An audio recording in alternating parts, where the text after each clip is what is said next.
యేసుక్రీస్తు నామములో పరిశుద్ధాత్మ ఆశీర్వాదమును ప్రతిరోజు కూడా చూస్తూ ఆశీర్వాదాన్ని పొందుకుంటున్న ప్రతి ఒక్కరికి పేరు పేరున హృదయపూర్వక వందనాలు తెలియజేస్తూ ఉన్నాను.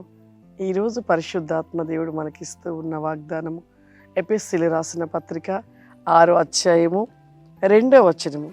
నీకు మేలు కలుగునట్లు నీ తండ్రిని నీ తల్లిని సన్మానింపుము, అప్పుడు నీవు భూమి మీద దీర్ఘాయువంతుడు అగుదువు. ఈరోజు నిజముగా పరిశుద్ధాత్మ దేవుడు మనకిస్తున్న వాగ్దానం. ఎంతోమంది కూడా ఈ రోజులలో ఎలా ఉన్నారంటే తల్లిదండ్రులు దుఃఖపరిచేవారుగా ఉన్నారు, తల్లిదండ్రులను బాధపరిచేవారుగా ఉన్నారు, తల్లిదండ్రులు గాయపరిచేవారుగా ఉంటూ ఉన్నారు. చిన్నతనం నుండి పెంచి పెద్ద చేసి వాళ్ళు ఒక గొప్ప స్థితిలో చూడాలని తల్లిదండ్రులు ప్రతి ఒక్క వారి ప్రయాసం అంతా కూడా వారి శరీరాలను నలగగొట్టుకొని విరగగొట్టుకొని తినక వారిని పెంచి పెద్దవాళ్ళు చేశాక వారి వివాహంలు అయ్యాక వారి తల్లిదండ్రులను చూడకుండా ఎంతో దుఃఖపరుస్తున్నారు. ఇప్పుడు జరుగుతున్నవి అవే ఎక్కువగా ఏ కుటుంబంలో ఇది సమస్య. ప్రియులారా, నిజంగా మనం దేవుడిని నమ్ముకుంటున్న బిడ్డలము, దేవుళ్ళో ఉంటున్న బిడ్డలము, మనం ఎలా ఉంటున్నాము? నిజముగా మన ఇంట్లో ఉన్న మన తల్లిదండ్రులనే ప్రేమించినప్పుడు దేవుణ్ణి ఎలా ప్రేమించగలుగుతాము? దేవునితో ఎలా ఉండగలుగుతాము? చాలామంది భక్తిగా కనపడతారు, ప్రార్థన పరులుగా కనపడతారు, కానీ ఇంటికి వెళ్ళాక వారి అత్త మామలు చూడకుండా వారిని ఎంతో బాధపరుస్తున్నప్పుడు దేవుడు చూసి వారికి రావలసిన ఆశీర్వాదాన్ని తొలగిస్తాడంట. దేవుడు దుఃఖపడతాడంట. అందుకే పరిశుద్ధ గ్రంథంలో ఉన్న మాటనే, నీవు మేలు కలుగునట్లు. మన జీవితంలో ఒక ఆశీర్వాదం మనకు ఉండాలి అంటే, మనం ఒక వర్ధిల్లాలి అంటే, ఒక మేలు కలగాలి అంటే, మన కుటుంబంలో ఉంటున్న మన తల్లిదండ్రులను ఏం చేయాలంటే ప్రేమించాలి.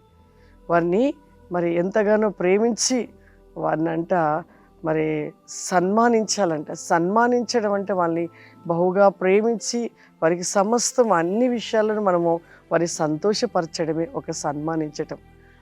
ఆ విధంగా మనం ఎవరమైతే ఉంటామో మన కుటుంబంలో ఆశీర్వాదాలు నిలిచి ఉంటాయి. మనం ప్రార్థించిన ప్రతి ప్రార్థనలో కూడా ప్రతిఫలాన్ని పొందుకుంటాం. ఒక సిస్టర్ ఇలాగే తను కుటుంబంలో ఎంతో ప్రార్థన పర్రాలంట, ఎంతో వాక్యం ధ్యానిస్తుందంట, ఎప్పుడు కూడా చర్చిలో కూడా తను చాలా భక్తిగా ఉంటుందంట. అంత భక్తిగా ఉంటున్న ఆమె కుటుంబంలో తన ఇంట్లో ఉంటున్న అత్తమామయ్య ఎప్పుడు కూడా వారికి భోజనం పెట్టే విషయంలో కానీ ఏ విషయంలో కూడా చిరాకు పడుతూ వారిని గొడవ పడుతూ వారికి భోజనం పెట్టడానికి తను ఇష్టపడేది కాదంట. అలా వారిని ఎంతో ఇబ్బంది పెడుతూ బాధ పెడుతూ ఉండేదంట.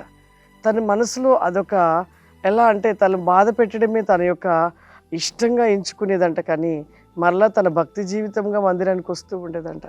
కానీ ఒకరోజు ఆమె అలా ప్రార్థన చేసుకొని పడుకున్నప్పుడు తనకు ఒక కళ ప్రభు చూపించారంట.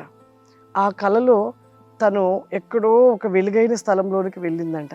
కానీ ఆ వెలుగైన స్థలము ద్వారం దగ్గరికి వెళ్ళగానే ఆమె ఆ స్థలములో వెనకాల నుండి ఇద్దరు ఒక నల్లటి ఆకారం కలిగిన దూతలుగా ఉన్నవారు ఎప్పుడైతే ఆ వెలుగు స్థలంలోకి వెళుతూ ఆ స్థలంలో అడుగు పెట్టగానే వెనుక నుండి వచ్చి ఆమెని ఇలా చేయి పట్టుకొని వెనుకకి లాక్కొని వెళ్ళిపోతూ ఉన్నారంట. అలా లాక్కొని వెళ్ళిపోతుంటే ఆమెకు ఏకలు పెడుతుందంట, అయ్యో నన్నెందుకు లాక్కెళ్తున్నారు, నేను ఈ వెలుగు రాజ్యంలో ప్రవేశించాలి, మీరెవరు నన్ను లాక్కెళ్తున్నారు అనేసి అన్నప్పుడు, నీ భక్తి చాలా బాగుంది అనుకుంటా ఆ నల్లటి ఆకారం కలిగిన వ్యక్తులు లాక్కొని వెళుతున్నప్పుడు, నా భక్తికి ఏమైంది, నేను ఎంతో భక్తి కలిగి ఉంటాను, ఎంతో ప్రార్థన కలిగి ఉంటాను, ఎప్పుడు చూస్తున్నా నేను వాక్యాన్ని ధ్యానిస్తాను, నా భక్తి చాలా భక్తి, నన్ను దేవుడు ఎంతో ప్రేమిస్తున్నాడు అనేసి ఆమె అలా మొత్తుకుంటున్నప్పుడు, అవునవును నీ భక్తి చాలా ఉంది, అదిగో నీ ఇంటిలో ఉన్న నీ అత్తమామని నువ్వు దుఃఖపరుస్తున్నావు కదా, ఆ దుఃఖమును బట్టి ఆ దుఃఖపరచుటను బట్టి నీవు మా రాజ్యానికి వచ్చావు అని చెప్తూ ఆమెను అలా లాక్కొని నరకం అనే ఒక అగ్నిలోనికి అలా లాక్కొని వెళుతూ ఉన్నారంట. ఆమెను అలా లాక్కొని వెళుతున్నప్పుడు ఆ అగ్ని మంటలు కనపడుతూ ఉన్నాయంట. ఆ మంటలు కనపడగానే వెంటనే ఈమెకు భయం వేసి లేచి కూర్చుందంట.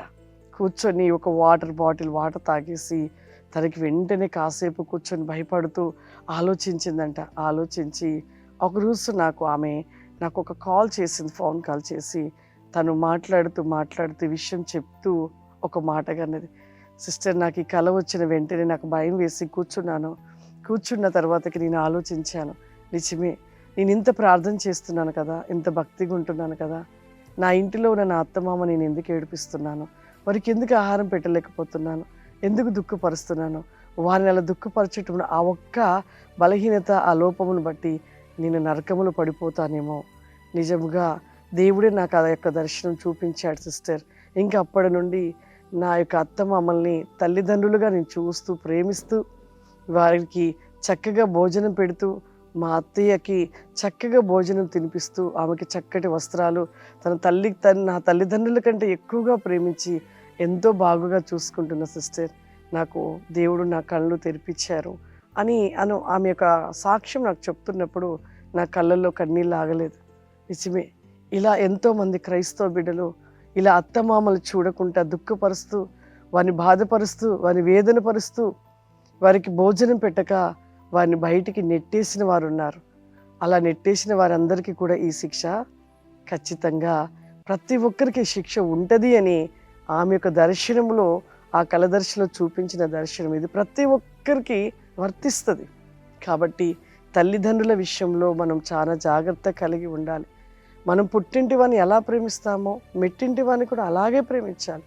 పుట్టింటిలో ఉన్న తల్లిదండ్రులను ఎలా ప్రేమిస్తున్నామో అత్తింటి వారిలో ఉంటున్న అత్తమామను కూడా అలా నువ్వు ఎప్పుడైతే ప్రేమిస్తావో అప్పుడే నీ జీవితంలో విజయాన్ని పొందుకుంటావు. నయోమి యొక్క కోడలు రూతు తన అత్తగారిని విడిచిపెట్టలేదు. తన భర్త చనిపోయినా కూడా రూతు మాత్రం తన అత్తని మాత్రము విడిచిపెట్టలేదు. నిజంగా ఆ విధంగా రూతు ఎంత ప్రేమించి అత్తను ప్రేమించటం బట్టి పరిశుద్ధ గ్రంథంలో తన పేరు లిఖించబడి ఉన్నది. కాబట్టి మన జీవితంలో కూడా ప్రతి ఒక్కరము కూడా తల్లిదండ్రుల విషయంలో, అత్తమామ విషయంలో వారిని ప్రేమించి, వారి విషయంలో అన్ని విషయంలో కూడా వారికి అన్ని విషయంలో సంతోషపరిచి సంతోషంగా వారిని చూసుకున్నట్లయితే దేవుడు మన కుటుంబాలని మనను దీవిస్తాడు. అంతేకాదు, ఆ ఒక్క చిన్న బలహీనత బట్టి మనం పరలోకాన్ని పొడగొట్టుకోవద్దు. ఆ చిన్న విషయాన్ని బట్టి దేవుని రాజ్యానికి మనము వారసులయ్యే ఆ యొక్క గొప్ప ఆశీర్వాదాన్ని కోల్పోకూడదు. కాబట్టి ప్రతి ఒక్కరు తల్లిదండ్రుల విషయంలో ఖచ్చితంగా మీరు వారిని ప్రేమించి, వారిని సన్మానించి, వారిని సంతోషపరచండి. ప్రార్థన చేసుకుందాం. సర్వశక్తివంతుడా, దయగల తండ్రి, నీకు వందనాలు చెల్లిస్తూ ఉన్న ప్రభా, ఈరోజు నాయన ఈ వాగ్దానము ప్రభా ప్రతి కుటుంబము వారు నా ప్రభా వింటున్న ప్రతి ఒక్కరూ ప్రభా, వారి కుటుంబంలో ఉంటున్న అత్తమామలు ప్రభా, వారు చూసుకునే విధానములో నాయన వారిని ప్రేమించుటలో ప్రతినేకమును అతిక్రోస్టీ కమాందర వెనీజవాస్టీ లోబ్రి ఖావరి మైకెన్ కా ఫ్లవరీ కమాందర్.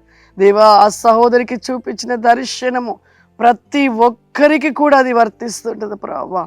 ఎవరు ప్లౌసీకో మై శాండ్బి ఖాందర్ అస్టీకో ఫావరీ కమాందర్. పరిశుద్ధాత్ముడానికి వందనాలు దేవా. ప్రతి ఒక్కరి జీవిత విమోస్టీ కమాందర్ వెల్బ్రికోసిమై ఖాంద మోస్టీ గ్లోబ్లైక్ అండ్ కా ఫ్లవరీమా. ప్రతి బిడ్డను కూడా ప్రభా మీరు దీవించండి, ఆశీర్వదించండి నాయన. వారి కుటుంబాల వేకమైన నీ కృపరి కోసమును దయచేయమని యేసు నామములో అడుగుతున్నాను తండ్రి, ఆమేన్. God bless you. దేవుడు మిమ్మల్ని దీవించును గాక. ఆమేన్.